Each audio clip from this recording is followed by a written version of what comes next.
Hello friends, नमस्ते YouTube my channel. तो आज આપણે બનાવીશું લગ્ન પ્રસંગમાં બને તેવું ભટ્ટા બટાકાનું શાક। તો ભટ્ટા બટાકાનું શાક બનાવવા માટે મેં આ રીતના ભટ્ટા લીધા છે। જો આવા ગુલાબી ભટ્ટા લીધા છે અને આ બટાકા લીધા છે। તો આપણે પહેલાં શાક બનાવવા માટે શાકને પહેલાં સમારી દઈશું ભટ્ટા અને બટાકાને। આ રીતે જો આ રીતે ભટ્ટાને અને બટાકાને સમારી દઈશું। પીસ આપણે થોડા મોટા જ રાખવાના છે, કેમ કે લગ્ન પ્રસંગમાં તમે જોજો ભટ્ટા બટાકાનું શાક ખાશો ને તેના પીસ આ રીતે મોટા જ હશે। તો જો અહીંયા ભટ્ટાને અને બટાકાને મેં આ રીતે સમારી દીધા છે। મેં બહુ ઝીણા પીસ નથી કર્યા, મેં આ રીતે મોટા જ પીસ રાખ્યા છે। હવે આપણે શાકમાં એડ કરવાનો મસાલો તૈયાર કરી દઈશું। તો ખાયણીમાં લસણ એડ કરીશું અને લીલા મરચાં કાપીને એડ કરીશું। આ રીતે તમે શાક બનાવો ને તો એવું ટેસ્ટી જ શાક બને છે। લગ્ન પ્રસંગમાં બને ને તેવું જ ભટ્ટા બટાકાનું ટેસ્ટી શાક અહીંયા તૈયાર થાય છે। હવે તેમાં આદુનો ટુકડો એડ કરીશું આપણે,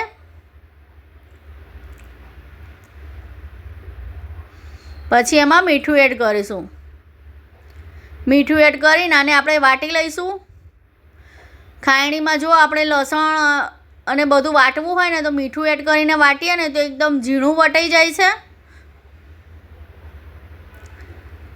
હવે આપણે એમાં ધાણા જીરું પાવડર, હળદર પાવડર, લાલ મરચું પાવડર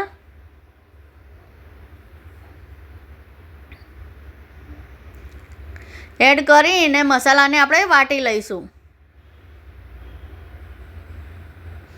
આ રીતે બધા મસાલાને આપણે વાટી લઈશું। આ રીતે મસાલો કરવાથી શું શાક એકદમ સરસ અને ટેસ્ટી બને છે। તો હવે આપણે શાકને વઘારી દઈશું। તો કઢાઈમાં આપણે તેલ એડ કરીશું, પછી તેલને આપણે ગરમ થવા દઈશું। તેલ આપણું સહેજ ગરમ થાય એટલે એમાં રાઈ એડ કરીશું। રાઈને આપણે સતળાવા દઈશું, પછી એમાં જીરું એડ કરીશું। હંમેશા થોડી રાઈ સતળાઈ જાય પછી જ જીરાને એડ કરવાનું છે। જો તમે સંગાથે એડ કરશો તો રાઈ સતળાશે નહીં જલ્દી અને જીરું બળી જશે, એટલે પછી જ આપણે રાઈ સતળાઈ ગયા પછી જ જીરાને એડ કરવાનું છે। પછી એમાં તમાલપત્ર, તજ, લવિંગ એડ કરીશું અને સૂકા લાલ મરચાં એડ કરીશું। પછી જે આપણે ભટ્ટા બટાકા સમાર્યા હતા એ ભટ્ટા બટાકાને આ રીતે એડ કરી દઈશું। હવે આને મિક્સ કરી નાખીશું અને આને થોડી વાર માટે ઢાંકીને શેકાવા દઈશું। થોડું તેલમાં ભટ્ટા બટાકાને થોડા શેકાવા દેવાના છે। હવે એમાં ટામેટાં એડ કરી દઈશું અને આ રીતે મિક્સ કરી નાખીશું અને તેલમાં આને શેકાવા દઈશું।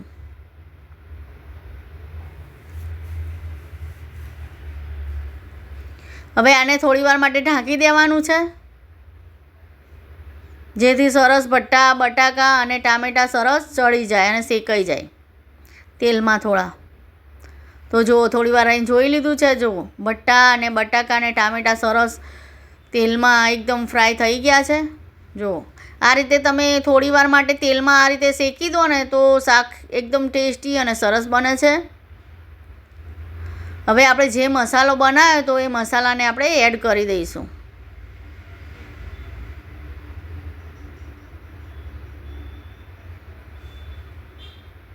હવે આને આપણે મિક્સ કરી નાખીશું શાકમાં।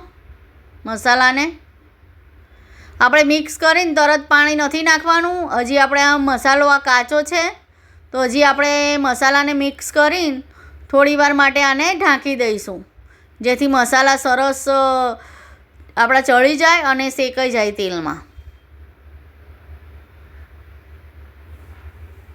આ રીતે મસાલા શેકવા ખૂબ જ જરૂરી છે, તો જ શાકનો ટેસ્ટ આવશે। નકર જો તમે તરત પાણી એડ કરી દેશો ને તો મસાલાનો કાચો ટેસ્ટ આવશે।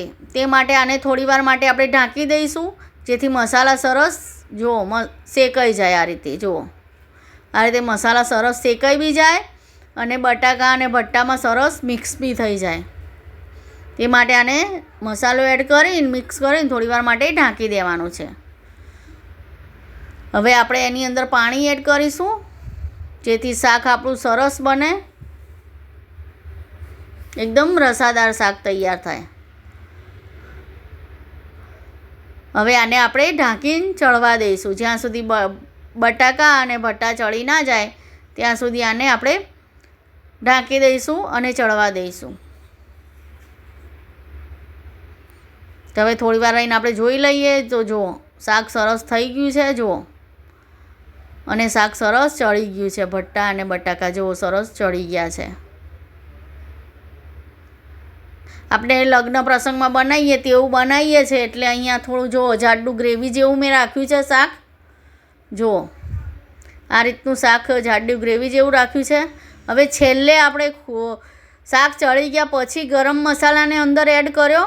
શાક ચડી ગયા પછી જ ગરમ મસાલાને એડ કરવાનો છે, તો જ ગરમ મસાલાનો ટેસ્ટ એકદમ શાકમાં સરસ આવશે અને એવું શાક બનશે જેવું લગ્ન પ્રસંગમાં બનાવીએ ને તેવું જ શાક અહીંયા તૈયાર થાય છે ટેસ્ટમાં.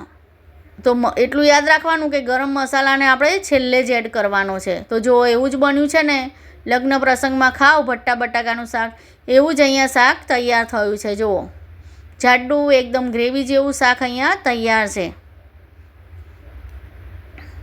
તો તમને મારી આ રેસીપી સારી લાગે તો મારી યુટ્યુબ ચેનલને સબસ્ક્રાઈબ જરૂરથી કરજો. તો બધાને મારા તરફથી જય મા લક્ષ્મી અને જય શ્રી કૃષ્ણ.